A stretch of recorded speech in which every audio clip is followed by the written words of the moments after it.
Hey friends, Dean here. Before we get you on to your episode, I want to take a moment to invite you to our next virtual online trivia night. Wednesday, May 13th at 8 p.m. Join us either on our Facebook group or on our YouTube page for 3 rounds of fun trivia, music questions, movie questions, general knowledge questions. It'll be a fun time and a chance to win some prizes and have just a good relaxing night of some trivia at home. You don't even have to go out for it. So don't forget, Wednesday, March 13th at 8 p.m. Join us on our Facebook group or YouTube for 3 rounds of fun virtual online trivia. We'll see you there. We're firing up the Camaro, popping a cassette in the deck, so join us for a cruise around town as we celebrate an iconic album from the 80s. The band is Journey, the album Escape. Stay with us. Get ready for the 3324 podcast, where lifelong friends Dean Legiro and Eric Kuber share their love of all things music and movies.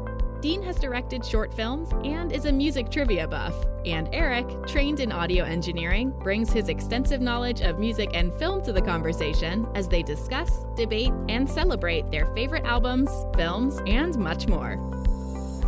Welcome one and all to the 3324 podcast, the place we firmly believe is the finest place for music and movie podcasting. Dean Legiro here, along with Eric Kuber.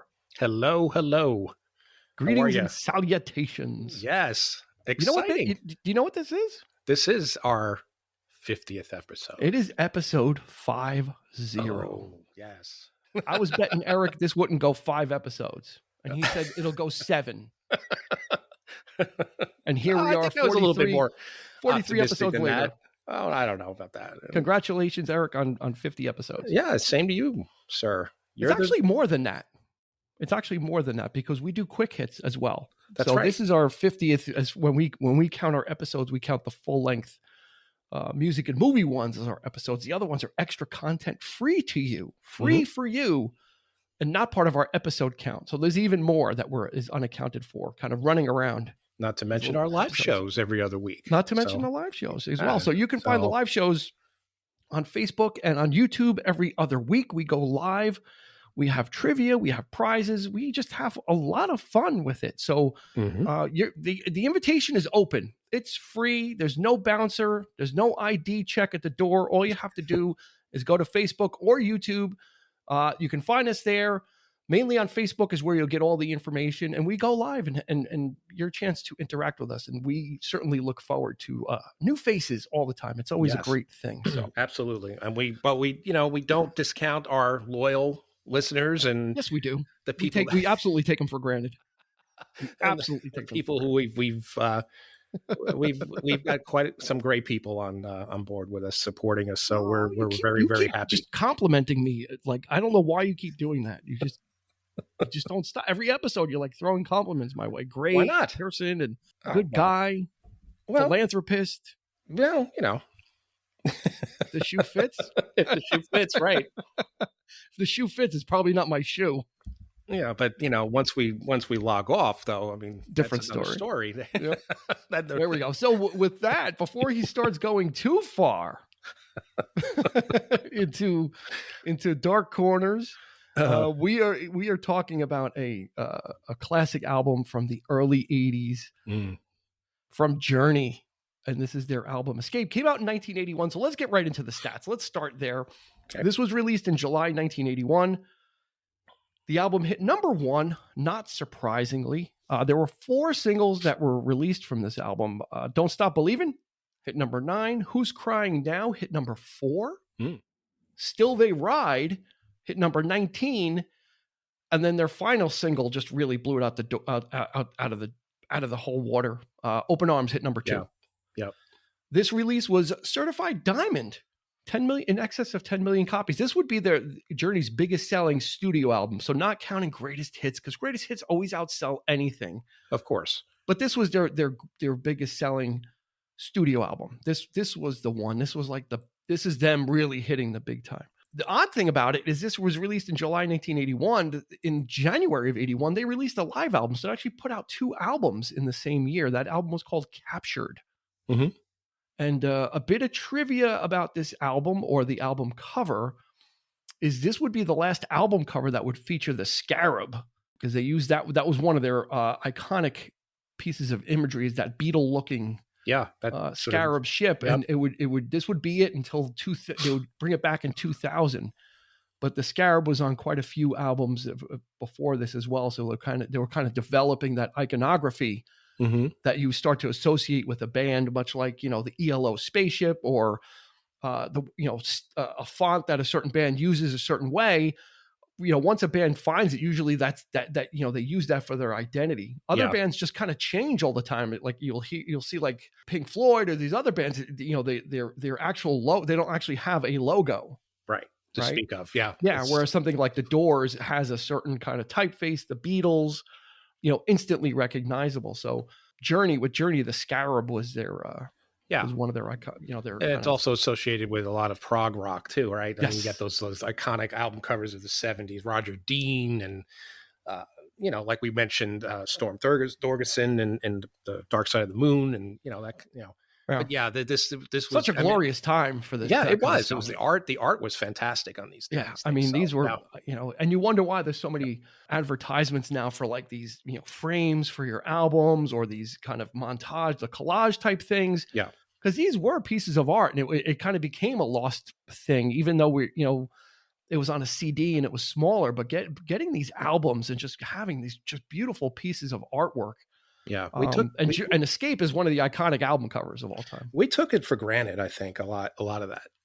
Back in the day, I always loved the big album. You open it up and you read the liner notes, and and then cassettes came along, and we kind of, because of the convenience of it, we're in our cars now. We're popping it into the player, and but of course, you're still like unfolding the the stuff, and it just wasn't quite the same. And of course with CDs, and not until they started doing like box sets and things like that, where, the art, that's like, 40-page, 50-page book and, photographs and all that kind of thing, and retrospectives and stuff like that. But, because of the size of an album. Right. And so you got something quite large that was, and again, though, the album art back then was so important. It really helped to define in some cases, some bands. Some of those album covers are just, you see them and you may not even know the artist or the album, but you've seen the imagery, and it just becomes so like iconic. So, that's Journey. And you mentioned prog. So Journey has some jazz fusion roots. They have some prog trappings as well. A very mishmash kind of, scenario when they first started. They had a very storied career. I mean, throughout the 70s, they would constantly change and evolve, and I like that about the band. A couple of the members, of course, Greg Rowley, Greg Rowley, and Neil Schon both played with Santana. For quite some time, and we're talking about some of the like the more jazz fusion stuff too. Like like there's an album with him. It's all instrumental, and it's just which I loved, and then progressively they just became more and more. I don't know. Would you consider them yacht rock at this point? No, no. Okay. I don't think. Maybe Open Arms. If you were looking to make a yacht rock playlist, Open Arms would be on it. Well, it certainly surprised Neil Schon, apparently, that song. So when it was written, so which is kind of interesting. I mean, but they just to kind of roll that up, they were formed in 1973. So like Eric said, kind of an offshoot of Carlos Santana, because there was a couple of members there, and there was a couple of members in some other groups, but Santana was the main one. Greg Rowley was the keyboardist, and you might know him as far as Santana goes for his vocals on the song Black Magic Woman. Yeah. Which was actually a Fleetwood Mac song from their blues days that Santana covered, made their own. I mean, nobody knows the Fleetwood Mac version. The Santana one is the Santana one is the version. I mean, that's the version of the song. So then they decided to strike out on their own. So they kind of took those same elements and trappings, the free form, jazz fusion, the soloing, all that kind of stuff, and kind of sculpted a band around it. And like you had said, they kind of evolved their sound over time, but some of it was actually because of the record company. In 1976, the record company's like, we're going to drop you. Like, you got to change. You got to do something else, because what you're doing isn't working. And that's kind of like the record company's like saying, listen, we're not going to continue to pay for this. Like, you need to do something. So they went too much of it. right? Yeah. There was so many bands out. You think of bands like Kansas and it wasn't and this wasn't paying Foreigner off and either. yeah, That's the right. thing is, Mhm. is, you know, Kansas was paying off, but, you know, Journey was just like kind of, all right, you know, when are we going to get to the point, I guess, Yeah. or maybe the record company was a little antsy. Mhm. So what they did is Greg Raleigh was the vocalist, and they went out and got another one. And his name was Robert Fleischman. Mhm. So they get this guy, Robert Fleischman, on, and I think it was like 76, somewhere around Yeah. there. There's varying stories. In one of our quick hits, I talked about replacement singers, and Yeah. this was a part of it. And one of the stories goes is that they really weren't happy with him, or maybe Robert Fleischman wasn't happy as well. There's stories about they didn't have the same management, so that was a conflict. So anyway, they come across this guy, Steve Perry, and they kind of like, oh, well, this guy's got something special. So, but they still had a lead singer, so they smuggle Steve Perry onto the tour and say, oh, he's like a cousin of the roadie, and you know, this guy is here. And the story goes is that they brought Steve Perry in for a sound check, and after that, it was like over. It's like, Yeah. Robert Fleischman tells it a little different. He tells it wasn't working out for him anyway on his end. So it was more amicable. There could be some more revisionist history, but Yeah. Talk about a change that, geez, like this, Yeah. that's almost like the Plant story we told in our Led Zeppelin 2 episode, where this unknown person, Robert Plant, you know, Jimmy Page goes to see him and says, how did nobody find this guy yet? Mm-hmm. Steve Perry is the same thing, probably even to the umpteenth level. I mean, this guy's on a different level. Steve Perry. I mean, not only did he come into it, but he took on a very substantial role in the band. I mean, he pretty much started producing. I mean, he was more or less not just the front runner, but a leader, you know, which, you know, that's rare to see, like the lead singer come in and typically it's usually the guitar player who's sort of in the background and like, but I'm calling the shots kind of thing. And there's a kind of dynamic that goes where the lead singer thinks he's the leader. Yeah. But that's not always the case. In this case, I think that, you know, everybody. Roger Daltrey, anybody calling Roger Daltrey? Yeah. I'm sorry. We always go back to him when when we talk about infighting in bands, it's the Who. When we talk about fisticuffs, it's the Who. Mm-hmm. And now when we talk about the lead singer that's not the leader, it's the Who. Well, they did a take on it with Almost Famous too, right? With Jason Lee and you know, that whole, we got the, you know, and he thinks he has a more substantial role and everybody loves the guitar player, right? Yeah. So it's, but that kind of thing. But a little jealousy. But here, I mean, I think, and well, let's. Yeah, I mean, he came honest. It's his voice. That voice that's Journey. Yeah, you know, that became the thing about Journey is Steve Perry's voice. Let's be honest. All the other stuff they did paled in comparison, or it wasn't even close. That's right. And that was a change. They brought Steve Perry on in '77, and then just, they became so prolific. They released the album Infinity in '78. They released the album Evolution in '79. They released the album Departure in 1980. Then they released a live album in '81. Then they released Escape. I mean, they went on a tear. They went on a veritable tear. And then Greg Rowley would leave in 1980, the keyboardist. And then another important thing happened. They would get Jonathan Cain, the keyboardist, and he was, you know, the Babies were kind of not a terribly popular band. They had a lot of great music though. John Waite was the lead singer of that band, and Jonathan Cain was the keyboardist. Jonathan Cain comes over to Journey, and then it really, like, Escape is Jonathan Cain's first album, and wow, also because if you look at the credits, it became like a 3-person songwriting collaborative. You know, most of the songs are Steve Perry, Neil Schon, and Jonathan Cain, or Steve Perry and Jonathan Cain. Like, it became really collaborative effort. That's right. He brought a lot of new ideas to the group, much to the delight of the record company, I'm sure, because this was the change, right? This was more a more accessible sound. It was, you know, you're reaching out to your fans. You want to do songs that your fans will love, and stories that you want to hear from your fans. We could write about that, and there's this sort of give and take thing. So he really had a really keen insight into songwriting and how it connected to people, you know? So, yeah. Yeah, I don't think I ever gave him enough credit or realized how important he was. He was kind of looked like, oh, his keyboard, whatever. But in doing some more research, it's like the three of them. So now you've got like Steve Perry with the voice, you've got Jonathan Cain kind of refining the sound, and then you've got Neil Schon, who's just a great guitar player and just can kind of ground the rock and roll elements. And then just to kind of rounding out the band, and this is kind of like would be known as the classic lineup, right? Steve Perry on vocals, Neil Schon on guitar, Ross Valerie on bass. Jonathan Cain came in on keyboards, and then Steve Smith, who was largely a jazz drummer. That's right. Yeah. Replacing Ainsley Dunbar, who was largely a studio drummer and a kind of a rock drummer, but kind of a mercenary kind of guy. He did a lot of different stuff, Ainsley Dunbar, and as Journey drifted away from the jazzier freeform stuff, Ainsley Dunbar was like, well, this other stuff isn't for me. So he kind of took an exit powder, and then Steve Smith stepped in. And then you have like this is like the classic Journey lineup. It's a classic sound, but like you say, he's a jazz drummer. So it's kind of odd that he would be like, okay, we're, doing this and doing it for so long, like and he had a very distinct, I seem to recall a very distinct style of playing.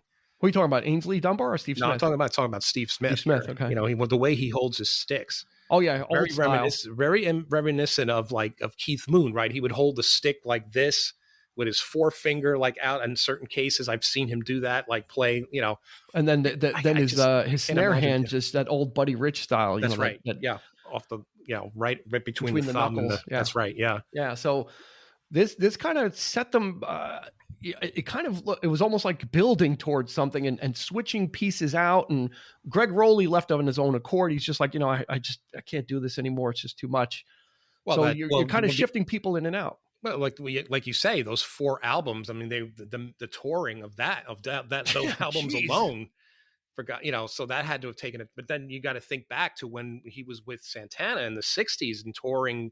Yeah, and because that was their bread and butter back in the day, it was just touring, and so it's got to take its toll. Yeah, especially if you don't have a lot of hits. Like that's the thing is you got to be out on the road. That's right. Yeah, and kind of converting the masses, as it were. It's just one of those things where that's the job and that's the life. And then they hit big. Wow, did they hit big on this? I mean, really, they did. Like the first 3 songs. I'm just gonna lay out the first 3 songs, and you tell me.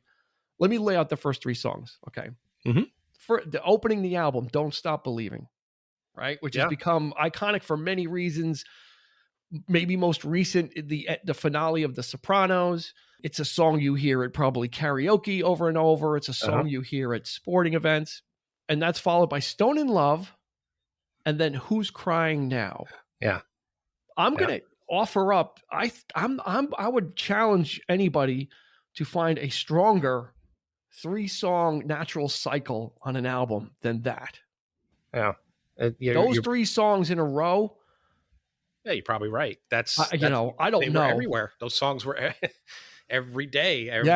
Even then, like, I mean, 81, it came out in July. So yeah, we heard it and it didn't stop. Right. Yeah.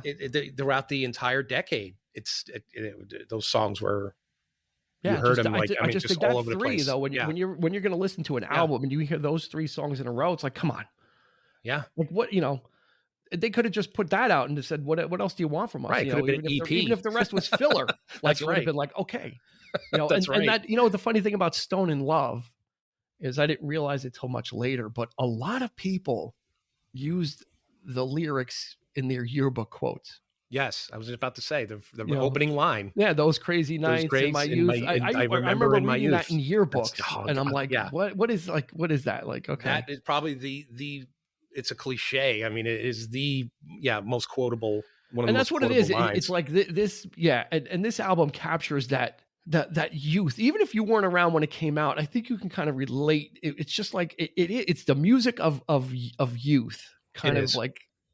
There's so many like associated memories or associated feelings. Like I said, if you weren't, it's like high school hangout music.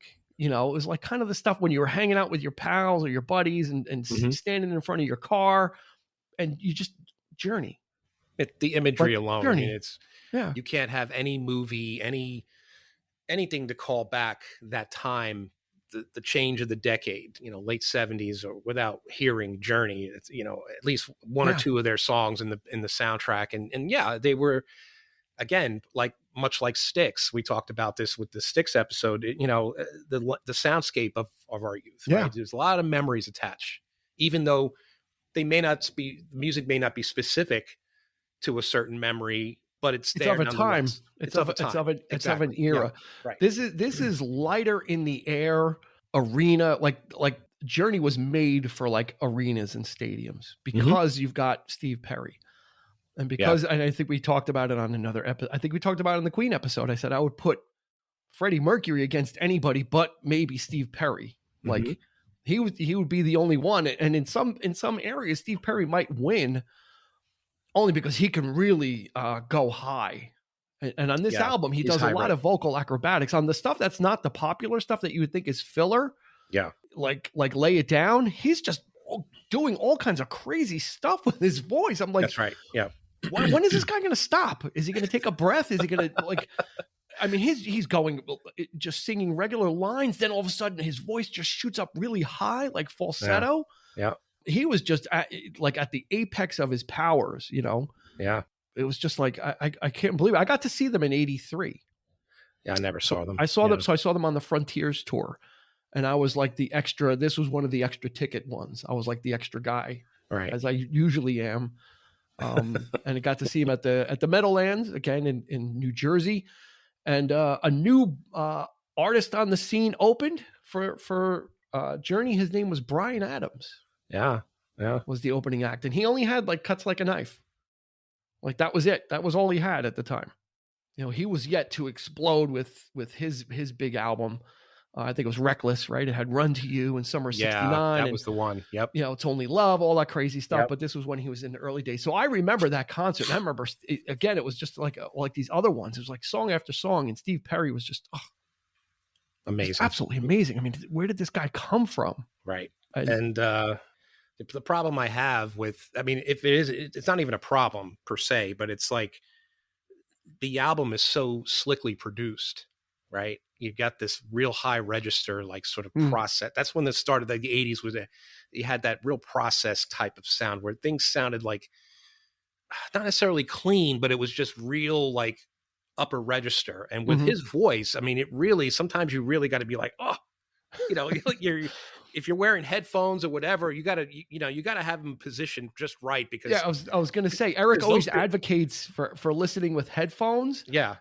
This one you might just want to listen to on speakers. I think it was that when I did that, but it's meant to be listened that way. I think in cars, because when those car radios started to come out, so you didn't have quite the amplitude that like a home system would have at first. But then people started really throwing money into their cars with these bass and all that kind of thing. So to listen to that, just this early stuff with, especially this album like that, it has to be listened to without, just in a room or if you're traveling in a car, the windows are open, the perfect timbre for that, like in a spring, summer day, or, that kind of thing. Yeah. This has like Summer Night, again, and the lyrical content connects you to it, right? So there is that a little manipulation too of the audience of, connecting you with a certain time or certain feelings. Some of the lyrics are universal in this case too. They're not really dated about the time, So and that's maybe why "Don't Stop Believing" is just it's a timeless song. It is. I mean, everybody knows that now. I think it was on Glee. I think Glee helped it as well. I think it was in the debut episode, the first episode of Glee. Yeah. I think it was highlighted. So it's been carried through. And even though, Steve Perry left in the late 80s, came back in the mid 90s, and then left for good, the legacy of this album just kind of, it casts a long shadow on their career, because again, I think Perry, they did Frontiers, Raised on Radio, and that was it. And then he came back and did one other album, and nothing. Frontiers came the closest, I think, which was their follow, which had like Separate Ways on it, and I really like that kind of stuff too that they did. Yeah, and it was better produced. it had a much full, to me, it had a Perry's voice on that album was even better. I thought, Send Her My Love and just the way, Yeah, they started to veer off into more of a ballady thing, which would cause some of the riffs too, because I think Neil Schon and some of the other guys were like, well, we want to kind of do some of the rocky stuff, and Steve Perry, I think, was just kind of gravitating towards stuff that he could just really, well, I think that was really his forte. glide on and really fly on. That was really his forte, because the reason being is because, like you mentioned about some of the other stuff on the album, where he's all kind of like, there's stuff on there where he's not really sustaining a lot of notes. So because he has that voice, that's what you want to hear. You want to hear that long sustained note that, when he really drives it home, especially when he goes high, that's when everybody pulls out the lighters and they're like, open arms, right? As soon as open, absolutely. Yeah. How do you close out an album? How do you close out an album better? Right. Than Open Arms. It's kind of like, that is the icing on the cake. So you get like a hat trick in the beginning of the album with 3 songs in a row that just really kind of really set the table. And you could say everything else is filler in between, but it's not really, like I said, because just of the vocal acrobatics. Yeah, it's great. That Steve Perry does. Yeah, to listen to him sing stuff that you may not be familiar with is good, because you can really appreciate what he brings to it. And even some of that short, more up tempo stuff where he's kind of singing, and less of his projecting. It's still Steve Perry. That's right. It's just, I really can't picture him doing anything but what he's done. I mean, has he really? I mean, didn't really follow his solo. I think he put out a couple solo albums, didn't he?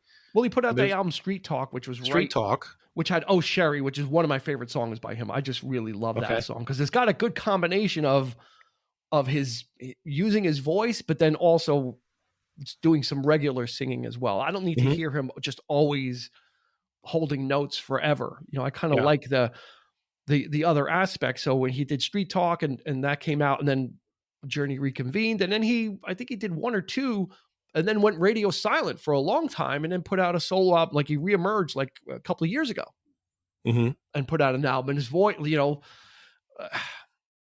here's where Jeff Lynne comes in.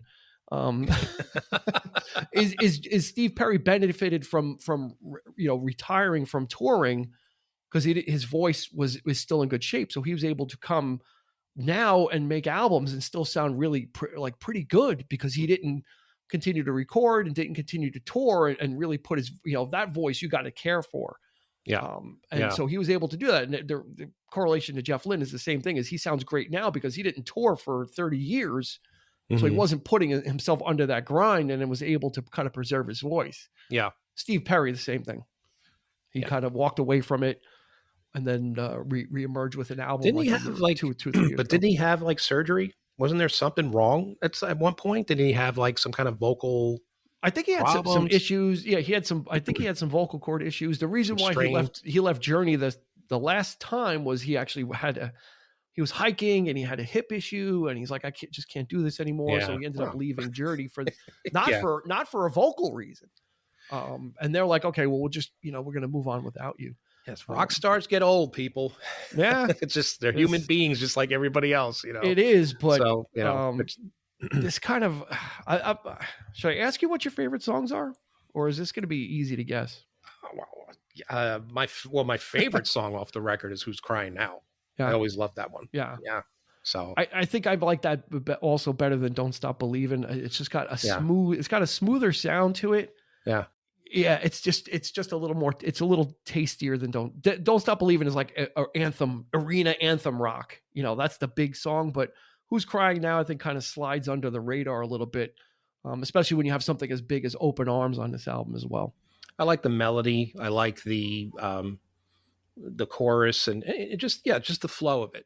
It has a slightly more up tempo feel than it's not really a ballad per se. It's not like a slow moving ballad, but it kicks in once the drums kick in, and then you got that chorus, but it's great. It's just a really great vocal, really great, a great mood to the song. Yeah, it's kind of sad but not sad. You feel good listening to it, but it does, lyrically it's it's talking about broken hearts and that kind of thing. So, but the production is just really nice on this. Yeah. Neil Sean's guitar work on that song is just really, it's very smooth.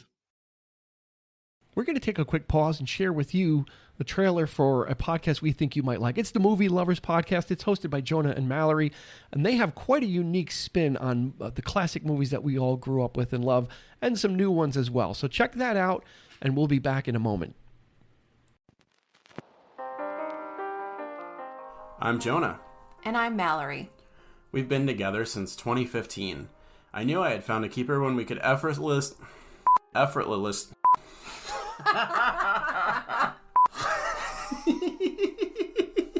Can I just skip effortlessly? I can't say that word. Sure. Ironically. We've been together since 2015. I knew I had found a keeper when we could quote movies like Wayne's World and Tommy Boy on our first date. 5 years later, we had the brilliant idea to start this podcast so we could continue to share our love of movies in an entirely new way.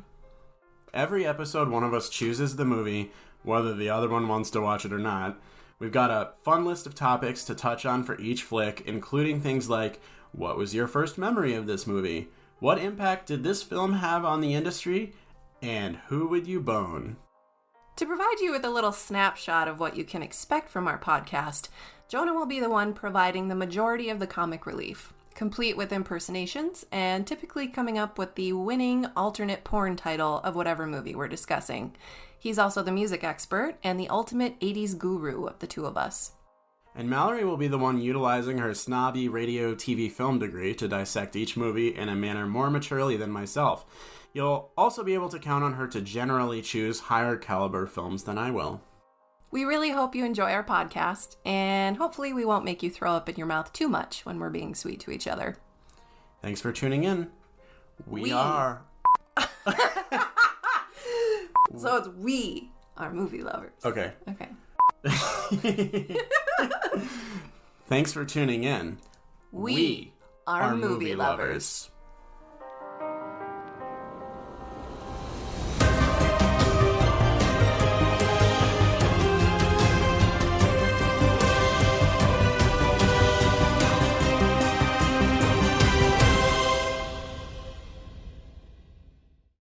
You know how impactful this album was? This may give everybody listening an idea of how impactful this album was.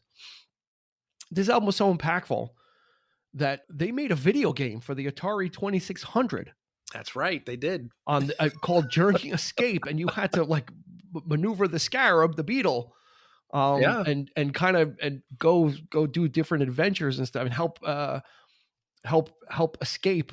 That was literally the thing. The band would run around and they jump into the scarab, and that's how they and you had to protect the concert cash from love-crazed groupies, sneaky photographers, stage barriers, and shifty-eyed promoters. Yeah. That's right from the gameplay box description. So, if you're making an album and a year later they're making a video game about you, I think you've hit a different level. And then they came out with a Journey had a video game in the arcades after Frontiers came out. They had another video game like a big console thing. So these guys were big money. You know, I think they throw the thing corporate rock around. This might be what they were talking about, not sticks, but more this, because they were all of a sudden on everywhere. If you go into the arcade and you're seeing a Journey video game and the Atari, and then they actually started a corporation too. They started a company because they had to find a way to manage all this. So these guys were just like everywhere, and it was one of my favorite. You couldn't go 10 feet without seeing a Journey concert T-shirt, like the jersey style one that you get. Yeah, the Escape. These guys the were just iconic album everywhere. cover. Yeah. It was just one of those, and it just takes you back, like high school. You get your high school crushes. You got of course. I don't think there was a girl that we knew in high school that didn't like Journey. Yeah. Right. Or Steve Perry. I mean, everybody, all the girls were nuts over that album, and you heard it everywhere. You heard girls hanging out, right? You see them like on the waterfront, the people would just be hanging out and you just throwing back a couple of beers, and the car radio is blasting, and their doors are open. They're lying on the hood of the car, and they're just, there you go. Eric is setting the mood. Yeah. I mean, It's and you absolutely, mentioned you're Camaro. absolutely So right. yeah, Camaros and just that's the certain styles of cars. I mean, everybody was, I mean, it was just there. I mean, so present, probably more prevalent than I think just about anything else. For the 80s, for the early 80s, you Yeah, heard I mean, Journey 10 more million than, in sales. I mean, yeah. that tells you So, right there that this was right. just selling, I don't know anything in the early 80s that was the equivalent. I mean, Thriller was still about a year and a half, maybe 2 years away. Yeah.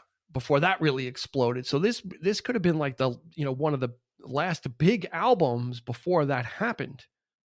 Yeah. As far as the crossover thing, we started hearing a lot more funk on the radio, and we started hearing rap, with Sugar Hill Gang, and that some of that stuff started creeping in, and then of course Michael Jackson took it to a whole new level. But there was WNEW, WPLJ, right? They were still at that point they were still rock and roll. Yeah, and then when those Michael are New York Jackson, those are New York stations. Then they just completely crossed over to more of a pop, top 40 type thing. But throughout the 80s, but yeah, you always heard Journey, no matter what, on any of those top radio stations. It was always a Journey song playing, no matter what. So yeah, and there was enough. I mean, it's not like they didn't have any hits beforehand. They just weren't chart hits, right? But they did have songs like "Any Way You Want," "Wheel in the Sky," "Lights." So there were plenty of classic Journey songs. I think a lot of people, they cultivated, I think, a whole new audience because of this album. People actually went back and started listening to a lot of the older stuff as well. Yeah, because it's great stuff. It's just that it wasn't chart stuff. It was that album oriented rock. So it was the stuff that those rock stations would pick up on, because Journey was well regarded in those arenas. Maybe not the record company wasn't too thrilled at one point, but they were getting that rock and roll, album oriented rock airplay. And so those tracks that were kind of maybe got released as a single but never charted or did well, they would play those on the rock stations, and those would just gain that traction. So, like I said, Any Way You Want It and Lights and all those other ones, Wheel in the Sky, great stuff, but not big chart wise, but it makes up their back catalog. So then when you go see them, you're like, oh yeah, I know that. And then you have Escape, so by the time I saw them on Frontiers, I had like Frontiers, which had a lot of stuff, and everything before. So it was just, a greatest hits jukebox seeing them play. Yeah. Which is absolutely amazing. Who could never forget that video, right? With Separate Ways. I just watched it today. I'm like, God, I haven't seen that in years. I'm like, oh my God, it's so 80s, but they used to play that thing on MTV all the time. It's a great song, man. I love the power of that song. It works. The video works, and they're not doing it. They're airplaying. Yeah, they're just like miming to no instruments at most of the time. And but it works with so the intense look on their face. They really were into it. Very much an 80s type video, even down to the the sleeveless T-shirts and oh my God, all that kind of stuff. Neil Sean with his denim vest. Like, and the collar popped a little bit and looking like a tough guy. Come on. Yeah. Well, he had that guitar, that guitarist look, right? There's rock guitars. That's probably the reason why I never wanted to learn how to play guitar, because I was so turned off by these guys, like just coming up to the camera and being like, I think probably the only guy who could ever get away with that for me was Eddie Van Halen. Because he was more, he looked like he was actually having fun. Yeah, because he would have that goofy grin. Yeah, exactly. He was and more, smiling when he's doing it. He wasn't like the intense. These guys like took themselves a little too serious. Yeah, like the Mick Fleetwood face, but on a guitar player, like the intense, especially Neil Sean and the grimacing or whatever. I think he gets a bad rap because of it. As I recall, I think there was something. It might have been like one of those. Guitar like Clapton's Guitar Festival, like Crossroads or something like that, and they were interviewing a bunch of guitar players at once, and Neil Sean was one of the players, because he played at the first festival. So I think they had like B.B. King and Buddy Guy and like these legends sitting there, and Neil Sean said something, and oh yeah, it's going to be great. We're going to be doing, and I think it was Buddy Guy or somebody turned around and said, well, what are you going to do? Like, so it was like a shot across the bow. It's like, He was whoa. a roadie. Yeah. Like, cause cause he's sitting there with these like legends, so like, it was like, oh man, I was like, that's, and he was, I mean, he took it, he laughed, but it was just like, he got roasted. Yeah. But he is a great guitar player though. That's the thing. He's very talented, and he was, and he did a couple of side projects during Journey. He did that HSAS, with Hagar, Sean, and Aronson. That's right. Yes. And then there was another side project in between Journey, which was Bad English. So that was kind of a reuniting of some of the babies, because that was John Waite, Jonathan Cain, Neil Sean, and some other guy, and they had a couple of hits there while Steve Perry was doing some solo stuff or figuring out what he wanted to do. So Neil Sean certainly kept busy. What was it about the 80s with these splinter groups, with these super groups? Like everybody was doing it. Like prog rock people were doing it. I mean, it was just so. We could do an episode on 80s super groups then. We could. Probably, right? Yeah, absolutely. Asia. GTR, Asia. What was it? Power Station. The Firm. Page. And So, Firm. Paul Rogers. Don't get me started on The Firm. I listened to that one. I know. That one song, like Radioactive, how do you have? It was horrible. We're taking an off ramp. Talk about the song Radioactive from The Firm, right? How do you have a group with Jimmy Page in it? I know. And you have your lead single is a song where the guitar is buried. Yeah. Barely you can hear what he's doing, and then when he does play a solo, it's just like this repetitive, weird thing. It was horrible. I don't think any of these bands really, and unfortunately, Bad English had a couple of. They had When I See You Smile, so they. I was stupid enough to get all of it. I had all of it. Well, you were thick in the middle of it. Especially all the prog stuff, because I was thinking, oh man, they're gonna, and they never did what I wanted them to do, because everybody was trying to change their sound, and that's why they were getting together, is not to do more prog, but I mean, they Asia were trying to be Journey. Yeah. Journey Asia came together for that purpose. Like, let's do something a little more accessible. I think the record companies were probably pressuring them to do that, and none of these people were like that kind of musician where they. How do you write a pop song when you write 12-minute songs about? The thing was that none of these people were like classically trained musicians. They're not rock stars per se. They don't project to the audience like somebody like Steve Perry does, or you know what I mean? It was a totally different vibe. It's more theatrical and more shrouded in effects and stuff like that. Whereas Steve Perry's just a power singer. I mean, he doesn't need to process his vocals. He doesn't need to take any shortcuts, any vocal tricks or anything. He just boom. Like he's a master class. He lays it out there. And, when you consider like all the technology we have to make people sound better, you take out some people like Steve Perry and say, no, auto tune and all. Yeah, and just I mean, really, everybody should just really listen to this whole album. You're going to get to the first 3 songs, you're going to know them, and Still They Ride, which is on side 1 as well, which was a minor hit. Listen to the whole thing, though. I mean, you really got to listen to Steve Perry just work. That's what the joy is in this album. Is you get all this other stuff, and then you get to Open Arms at the end, and it's just like, oh my God, like it's just like the pinnacle of everything. It's just the way to close it out. And he was in such great voice. That song was actually used in the movie Heavy Metal too. Do you remember? I was just about to say with the cabbie. Yeah, and that's right. What a weird movie, but I loved it. But yeah, that bizarre. Was used in Open Arms was used in the movie Heavy Metal. So, which leads to Steve Perry leaves. How do you replace Steve Perry?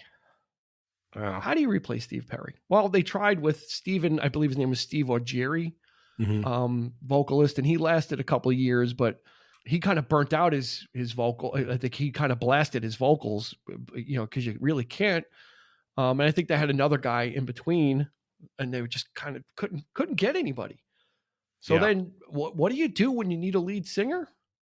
You go to YouTube. So Neil Sean went on YouTube, and he's watching videos of like tribute bands. This sounds like that movie Rockstar with Mark Wahlberg. You ever see that? Yeah. Right. And he's like the tribute band, and they go get him. So he happens upon this band from the Philippines with the lead singer. And this guy sounds exactly like Steve Perry. Yeah. And his name is Arnel Pineda. And this guy, he sounds exactly like Steve Perry. Like he can hit all the notes. He's got the range.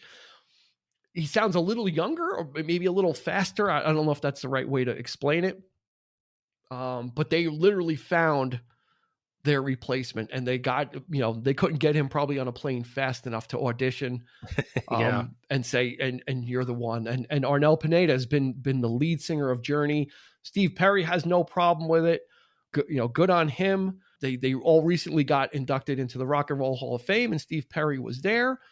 He declined. He opted to not perform. So it's like, Arnel Pineda, take it away, which was a great thing. And that's the conundrum, right? Because we talk about swapping out lead singers, and sometimes you need to go in a different direction, right? You get a Sammy Hagar because you're not going to get a David Lee Roth, right? And you have success. Mm-hmm. What do you do with Steve Perry when he leaves? Because that band was built on the shoulders, or built on his vocal cords, right? It's like Mercury, but and with Queen, they went in a different direction. They didn't try and replace Mercury, right? They went with Paul Rodgers in the beginning, which whatever. And then they got Adam Lambert, who is a strong vocalist. He's not a Mercury copycat, but he can perform the material competently because he's got a great voice. Yeah. Right. So what do you do? Journey could have done that because they already have, but to find somebody like Steve Perry, I think you need someone that can sing those songs like that. That's right. Yeah. I don't want to hear a guy struggling to hit somebody, because he's not in the right range. Yeah. I mean, like with Van Halen, it was easy because it's not like David Lee Roth had some type of range or something special about his vocal delivery. He was just kind of, lack of a better term, I'm going to get some grief, but run of the mill vocalist, right? That wasn't his thing. Was his stage presence and his showmanship. Yeah. So you can replace him. AC/DC, they got Brian Johnson, he was like, Bon Scott, like amplified anyway. He was like he was kind of like the next evolution of Bon Scott. So it fit.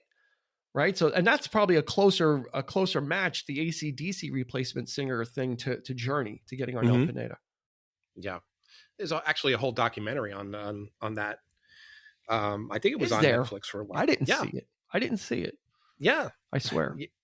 No, it's probably on YouTube, but I think you can catch it. I think I saw it on Netflix at one. This was a few years ago, but it's out there somewhere. And there's a whole documentary on just this very subject of them, the whole YouTube thing, and then bringing them into the band. So you want to talk about like a rock and roll fantasy, right?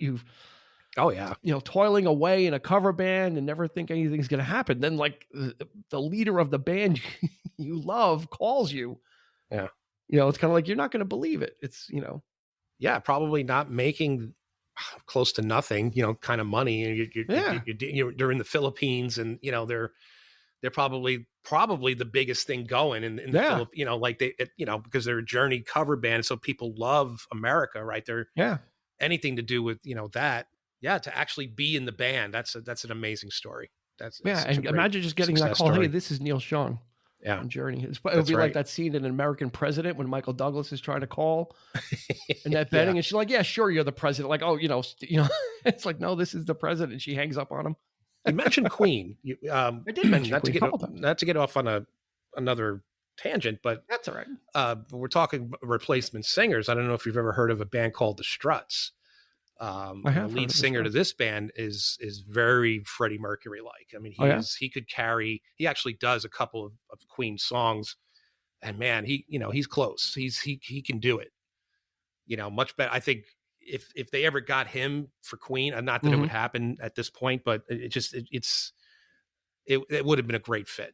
Just like this. I mean, it's not quite exactly like, like this guy with Steve Perry, but it's like, but it's close enough where he most definitely could have carried a lot of those songs and handled it really I think well. Since we're on that subject, I think that because Freddie Mercury has become so legendary now and so beloved, I think if you brought somebody out there who tried to sound like him, I don't think people would like. It's a different thing. I don't think people would go for it and I think that's why Queen initially went with Paul Rogers, because Paul Rogers is the anti, right? He's the opposite of Freddie Mercury. He's not a singer like that. He's not a vocalist. So I think they said, we're going to go out on the road and we're not going to try and replace Freddie Mercury. We're not going to try and get a stand-in.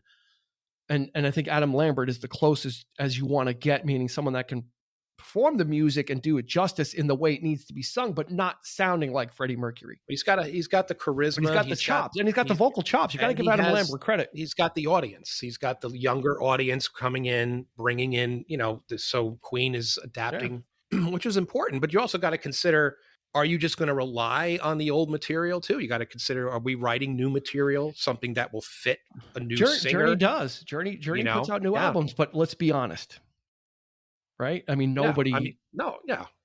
It's not the same. You're going to hear, you're going to hear "Wheel in the Sky," and you're going to hear "Sunder My Love," and you're going to hear those hits, and you know, like we said, and we've told this tale with a bunch of other bands. Styx will put out new material, and Dennis DeYoung put out new material, and he realizes, he goes, no one wants to hear this. He goes, you know, he didn't want to put out an album. No one wants to hear it. They want to hear me do the old stuff, and that's unfortunate. It's unfortunate because then these bands don't feel like, you know, maybe they got something to say, but and he's another one too. I mean, we talked about this too with Dennis DeYoung.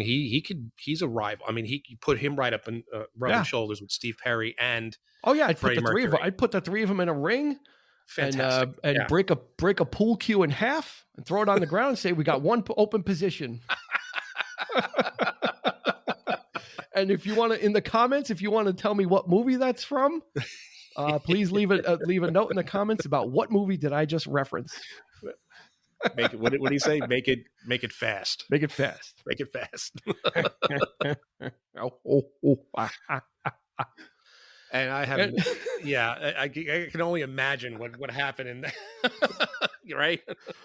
Yeah, it would be a tough one. It's, you know, but Steve Perry's out, and it's funny because he didn't really have that long of a career. I mean, you talk 77 to 83, really active, maybe raised on radio. So we go, 80, 87, 88, 89, 12 years. Mm-hmm. And then he kind of really started to back away and really, you know, the work was sporadic, but what a legacy. Because he did it in a, I mean, they were very prolific before that. It was like bang, bang, bang, 4 albums in a row, like we said. I think you're not pound for pound. I'll put him and Ann Wilson together. Oh yeah. They're the same. Like you put them two on a song, which. And why didn't Clive Davis put them together or somebody like that? Right. I mean, just forget it. Yeah. They would have been battling to see who could go higher. And that would have been great. And he's just got that. He's one of those classic voices. And that's what you're going to get when you listen to Escape. And that's why we really celebrate this album, because it's a moment in time. Again, if you're of a certain age, it'll probably evoke some memories. And that's why it's kind of like a warm blanket album. Yeah. Because it really is evocative of a certain time. And for some reason, I don't know why, but I think a lot of people feel the same way about it. And I think a lot of, again, we talk about this all the time. The younger viewers on YouTube listening to this stuff for the first time, the reaction. Even my son is into "Don't Stop Believing." He loves that song. Yeah, you know, he's 15 years old, so he understands that was one of the iconic songs from when I was his age. You know, so he loves that. Right. So he goes back and, that's really, really, that touches me more than anything. When you got people who appreciate good music and it doesn't seem to be anybody like, I don't hear that. You don't hear that today. You don't hear people saying, dog, you don't know what, that's not music, it's because this stuff was so good. And that's a testament to a lot of these bands of our era. And that's why we're here talking about them. And you know what it is they were so prolific. I mean, who puts out 4 albums in 4 years? No one does that anymore. But that was kind of like standard operating procedure, is you cranked out the albums and then you toured to support it and you kind of kept feeding the machine. That, and they kind of they evolved pretty quick, right? I mean, nowadays for a group to release 4 albums, that might be 12 years. Yeah. Right. That might be 12 years to get 4 albums out. If you're lucky. And it's very expensive. They kind of work through that process pretty quick. I mean, it was expensive then, but today it's near impossible to actually have that kind of a contract to go even past 3-5 years, maybe. That's it, and you better be on point. Otherwise, you're out. You're ready for the next thing, right? You'll be recording at home. Yeah. Yeah. Well, that's the thing. That's why a lot of people are doing it, and it sounds great, So, but it was just a different time for artists. They really needed to, like, those things were symbiotic. Now everybody kind of relies on touring to generate the cash flow and really doesn't contemplate putting out new material because they understand, like I said, that people necessarily don't want to hear it. And I don't necessarily agree with that. Yeah. But back then it was this was like the cycle: album, tour, album, tour, album, tour. And that was the business. That was the business you were in. Mm-hmm. And some bands burn out, or they have mixed results because they're trying to force it too much, and then they put out stuff that's subpar.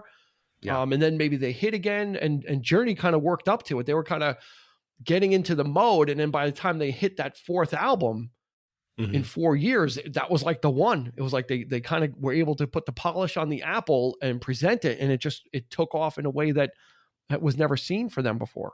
And the thing too is, I think they did. I think they might have been one of the only bands that didn't really rely on MTV.